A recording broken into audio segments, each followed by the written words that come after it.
sekolah, Bapak Wakasek, dan teman-teman rekan guru yang sedianya mau menyediakan waktunya di sini untuk mendengarkan sedikit tentang diseminasi budaya positif yang sudah saya dapat dari CGP. Nah, mungkin Bapak Ibu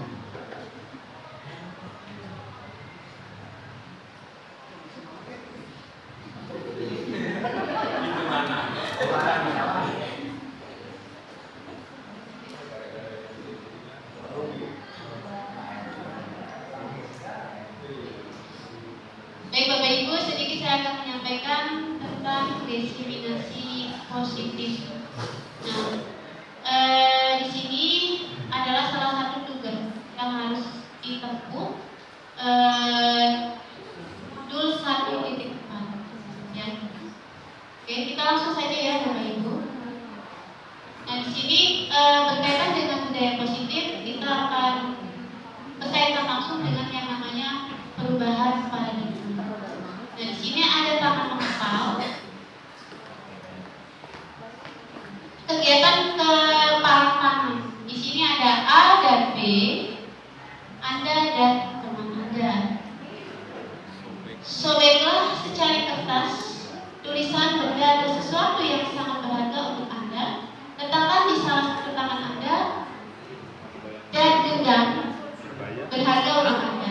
Letakkan di salah satu tangan Anda, kemudian benda tersebut dengan segala daya buatlah sebuah kepalan. Teman Anda akan mencoba dengan sekuat tenaga dengan berbagai cara untuk meminta Anda memberikan benda tersebut. Bisa menunjuk, mengancam, menghargai, merayu, apa saja agar dapat membuat kepalan tangan Anda itu terbuka. Kemudian di sini apa yang terjadi? Kalau misalnya ada di sini, misalnya Anda mengepakkan tangan, siapa sih sebenarnya bisa mengontrol seperti ini? Kita atau orang lain? Siapa yang bisa mengontrol diri kita? Kita. Nah, di sini adalah perubahan paradigma teori kontrol ataupun ilustrasi kontrol. Di sini kita sebagai seorang guru, ini ada kaitannya. Ilusi guru mengontrol murid. Yang kedua, ilusi bahwa kritik dan membuat orang merasa bersalah dapat menguatkan karakter. Berikutnya, ilusi bahwa semua penguatan positif efektif dan bermanfaat. Kemudian, ilusi bahwa orang dewasa memiliki hak untuk memaksa.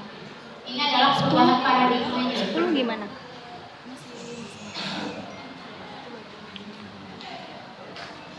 Berikutnya, perubahan paradigma stimulus respon ataupun teori kontrol.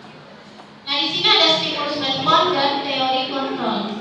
Kita mencoba mengubah agar orang berpandangan sama dengan kita. Teori kontrolnya, kita berusaha memahami pandangan orang lain tentang dunia.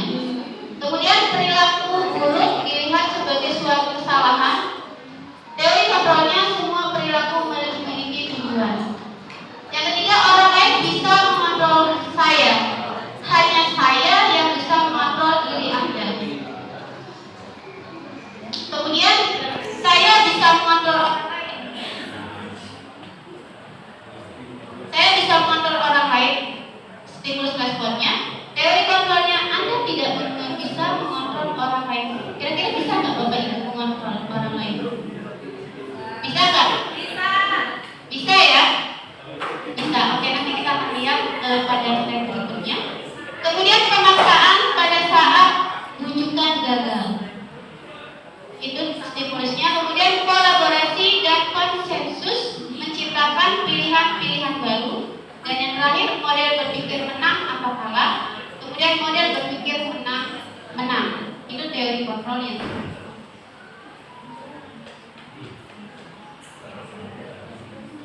Kemudian di sini ini ada siapa sesungguhnya yang memiliki kontrol? Yang memiliki kontrol ya diri kita sendiri, bukan orang lain. Tapi kadang kita dikontrol sama orang lain. Pernah nggak Bapak Ibu merasakan itu? Pernah tidak? Nah, setelah ini kita masuk pada disiplin positif. Masih berkaitan dengan teori kontrol. Nah, kita tampilkan saja semua.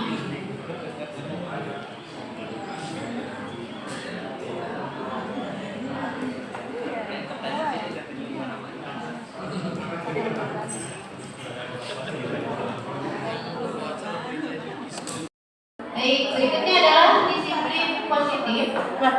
Teori kontrol ataupun teori pilihan yang dikemukakan oleh Dr. William Glasser. Di sini Anda tidak bisa mengontrol orang lain, hanya Anda yang bisa mengontrol diri Anda. Maknanya di sini adalah makna disiplinnya adalah belajar kontrol diri dengan menggali potensi kita agar mencapai tujuan mulia, yaitu sesuatu menjadi seseorang yang kita inginkan berdasarkan nilai-nilai yang kita hargai.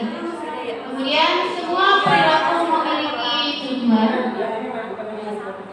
Teori motivasi untuk menghindari hukuman, untuk mendapatkan imbalan, untuk menghargai diri sendiri, untuk nilai-nilai kebaikan universal, dan ini akan menimbulkan yang namanya keyakinan kelas. Yang ketiga, model berpikir menang. Kolaborasi dan konsensus menciptakan pilihan-pilihan baru. 5 posisi kontrol di sini adalah 1 sebagai penghukum, 2 pembuat rasa bersalah, 3 teman, 4 pemasal, dan 5 manajer. Di sini ada kaitannya dengan segitiga resumisi, di mana pada segitiga resumisi terdiri atas 3. Yang pertama adalah menstabilkan identitas, kedua validasi kebutuhan, dan ketiga menanyakan keyakinan kelas. Kemudian berikutnya adalah realita kebutuhan kita berbeda. Kita berusaha memahami pandangan orang lain tentang dunia. Setiap orang memiliki gambaran berbeda. 5 kebutuhan dasar manusia yaitu bertahan hidup, penguasaan, kasih sayang, dan rasa terlindungi dari nilai-nilai kebajikan universal. Apa sih itu nilai-nilai kebajikan? Nilai-nilai kebajikan adalah sifat-sifat positif manusia yang merupakan tujuan mulia yang ingin dicapai setiap individu. Nilai-nilai tersebut bersifat universal dan lintas bahasa, suku bangsa, agama maupun latar belakang. Setiap perilaku atau perbuatan memiliki suatu tujuan. Dengan mengaitkan nilai-nilai kebajikan yang diyakini seseorang, maka motivasi etiknya akan terbangun sehingga menggerakkan motivasi dari dalam untuk dapat mencapai tujuan mulia yang diinginkan. Kemudian nilai-nilai kebajikan yang ingin dicapai oleh setiap anak Indonesia kita kenal dengan profil pelajar Pancasila, yaitu beriman, bertakwa kepada Tuhan Yang Maha Esa, dan berakhlak mulia, mandiri, bernalar kritis, berkebinekaan global, bergotong royong, dan kreatif. Kemudian di sini adalah teori motivasi perilaku manusia. Yang pertama adalah untuk menghindari ketidaknyamanan atau hukuman. Apa yang terjadi apabila saya tidak melakukannya? Dan ini adalah merupakan motivasi eksternal. Yang kedua, untuk mendapatkan imbalan dari orang lain atau institusi. Apa yang akan saya dapatkan apabila saya melakukannya? Nah, ini adalah merupakan motivasi eksternal. Dan yang ketiga, untuk menghargai diri sendiri. Saya akan menjadi orang yang seperti apabila saya melakukannya. Nah, ini adalah merupakan motivasi internal. Tujuannya adalah disiplin positif. Nah, di sini adalah Ki Haja Dewantara. Ki Haja Dewantara ini yang menginspirasi untuk yang namanya merdeka belajar. Apa itu merdeka? Menurut Ki Haja Dewantara, merdeka itu artinya tidak hanya terlepas dari perintah, akan tetapi juga cakap buat memerintah diri sendiri. Nah, sekarang kita masuk pada apa itu restitusi. Restitusi adalah proses menciptakan kondisi bagi murid untuk memperbaiki kesalahan mereka, sehingga mereka bisa kembali pada kelompok mereka dengan karakter yang lebih kuat.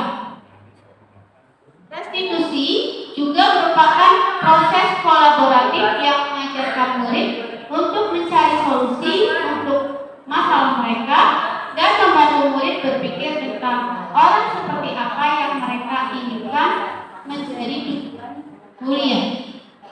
Bagaimana mereka harus memperlakukan orang lain. Nah, ini adalah apa itu restitusi. Kemudian ini ada 9 ciri-ciri restitusi. Yang pertama, bukan untuk menebus kesalahan, namun untuk belajar dari kesalahan. Yang kedua, memperbaiki hubungan. Yang ketiga, tawaran, bukan paksaan. Yang keempat, restitusi menuntut untuk melihat ke dalam diri. Keenam, restitusi diri adalah cara yang paling baik. 7. Restitusi fokus pada karakter bukan tindakan. Kedelapan, restitusi fokus pada solusi. Dan yang kesembilan, restitusi mengembalikan murid yang berbuat salah pada kelompoknya. Itu adalah 9 ciri restitusi. Mengapa tidak peraturan saja? Mengapa harus keyakinan kelas? Nah, ini mengapa kita memiliki peraturan harus menggunakan helm bila mengendarai kendaraan roda 2? Mengapa kita memiliki peraturan 3M? Menggunakan masker, mencuci tangan, dan menjaga jarak 1,5 meter. Dan mengapa kita memiliki peraturan harus datang tepat waktu pada saat mengikuti pelatihan? Nah, ini adalah untuk mendukung motivasi intrinsik, kembali ke nilai-nilai keyakinan-keyakinan, lebih menggerakkan seseorang dibandingkan mengikuti serangkaian peraturan-peraturan.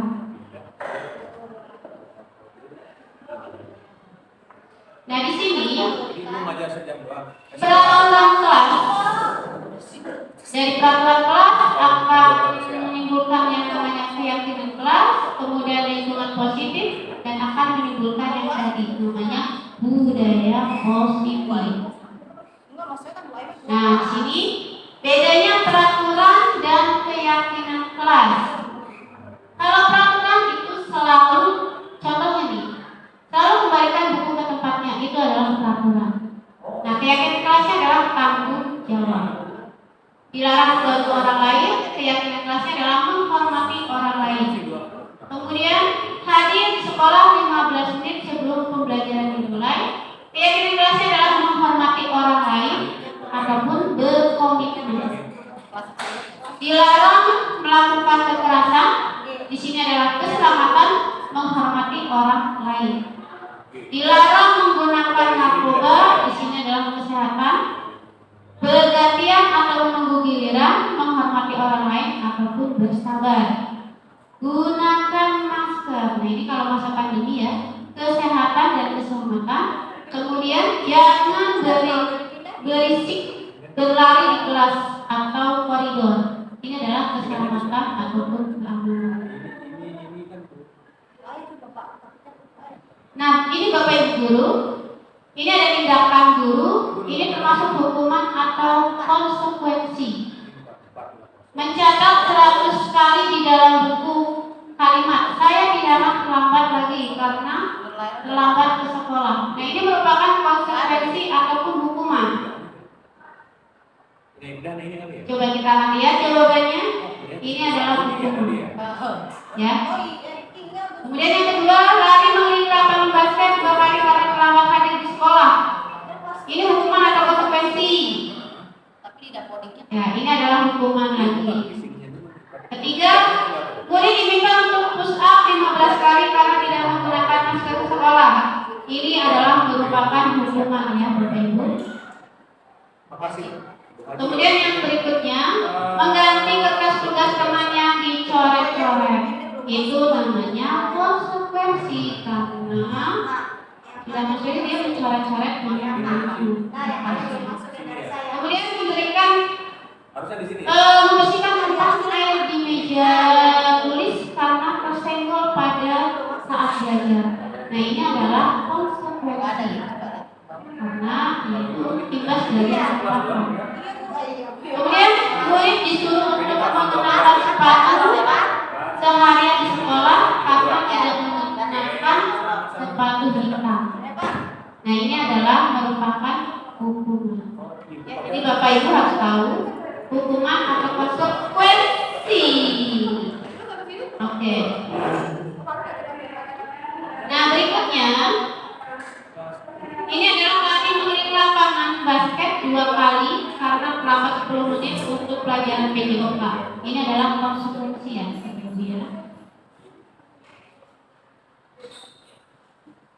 Nah, ini hukuman dan konsekuensi. Hukuman itu sesuatu yang menyakitkan harus terjadi. Nah, kalau konsekuensi sesuatu harus terjadi.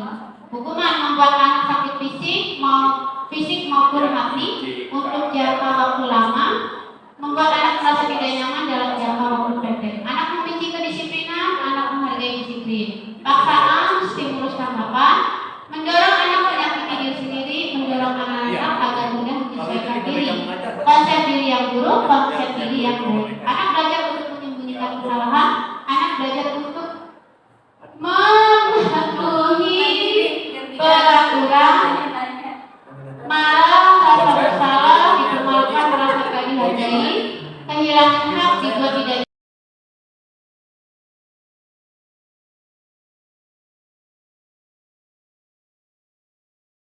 Nah, ini adalah perbedaan antara hukuman dan konsekuensi. Nah, di sini ini ada identitas gagal dan identitas sukses. Ini ada kebutuhan dasar manusia. Ada di 5 dasar kebutuhan manusia. Yang pertama ada kasih sayang dan rasa diterima, kemudian kekuasaan, kesenangan, kebebasan, dan bertahan hidup. Nah, ini adalah 5 posisi kontrol. Ya. Ini Bapak Ibu mungkin selama ini tinggal kita mencari kita ada di posisi mana. Yang pertama 5 posisi kontrol. Kita sebagai guru, 1 sebagai pengukur, pembuat merasa bersalah, teman, pemantau ataupun manajer. Nah, ini Bapak Ibu ada di posisi mana? Pengukur misalnya menghatik, menunjuk-nunjuk, menyakiti, menyindir. Contohnya, seharusnya ibu kecewa. Nah, ini pengukur menunjuk ya, menunjuk-nunjuk ini itu namanya pengukur. Terus ada lagi, kalau kamu tidak melakukan, awas ya, gitu. Atau mengancam-ancam siswa itu nggak boleh. Gitu. Kemudian menyalahkan orang lain, murid melakukan guru di luar dunia berkualitas. Kemudian pembuatan bersalah, katanya kamu seharusnya kamu sudah tahu ibu lelah sekali, ibu stres. Nah, itu membuat mereka bersalah. Kemudian sebagai teman membuat alasan-alasan untuk muridnya. Ayolah lakukan dari ibu, merasa kamu tidak mau, ingat ibu tidak pernah. Nah, dan sebagainya. Sebagai pemantau, menghitung dan mengukur. Di sini apa peraturannya, menyesuaikan diri dan sebagainya. Hasilnya ya.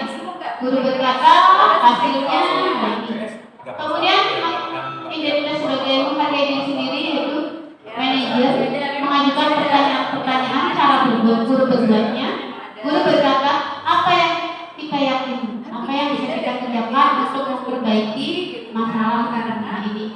Ini tergantung Bapak Ibu ada di posisi kontrol mana. Sebaiknya sebagai seorang guru kita ada di posisi manajer ya Bapak Ibu. Jangan ada di posisi sebagai penghukum, membuat orang merasa bersalah ya. Itu ya. Lebih baik di posisi manajer. Nah ini pernyataan-pernyataannya. Ini bisa kita lihat. Pernyataan-pernyataan, saya kecewa sekali dengan kamu. Itu merupakan membuat orang merasa bersalah. Kamu tidak pernah benar melakukannya, itu penghukum. Ayolah lakukan dengan Bapak dan Ibu, itu pernah. Apakah kamu mendapatkan stiker bintang hari ini pemantau? Bagaimana kamu bisa menyelesaikan masalah ini, manajer? Kamu selalu yang paling terakhir, itu penghukum. Nah ini. Yang berikutnya adalah segitiga restitusi. Segitiga restitusi ini ada 3. Yang pertama adalah menstabilkan identitas, kedua menanyakan keyakinan, dan yang ketiga adalah validasi kebutuhan. Menstabilkan identitas itu ada setiap orang pasti melakukan kesalahan. Kamu bukan satu-satunya yang pernah melakukan ini. Kemudian menanyakan keyakinan jelas nilai-nilai apa yang telah disepakati. Kamu ingin menjadi orang yang seperti apa? Kamu tentu punya alasan mengapa kamu melakukan itu. Ada cara yang lebih efektif untuk mendapatkan apa yang kamu butuhkan. Itu adalah berjalan validasi kebutuhan. Nah, terakhir kita masuk pada refleksi ya Bapak Ibu. Yang pertama, hal baru apa yang mengubah paradigma saya yang saya dapatkan? Perasaan apa yang muncul selama mengikuti sesi ini, khususnya mengenai makna disiplin dan motivasi instinktif? Ketiga, peran Among seperti apa yang saya telah lakukan selama mengikuti modul ini? Saya akan menjadi Among yang seperti apa? Setelah menjadi. Demikian diseminasi hari ini. Saya ucapkan terima kasih atas kehadiran Bapak Ibu. Saya akhiri. Wassalamualaikum warahmatullahi wabarakatuh.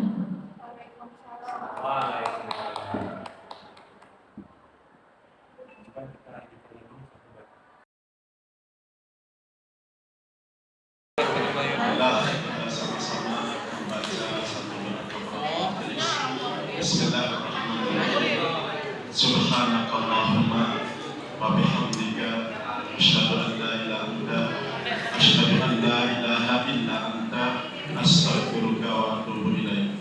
Alhamdulillahirabbil alamin. Amin.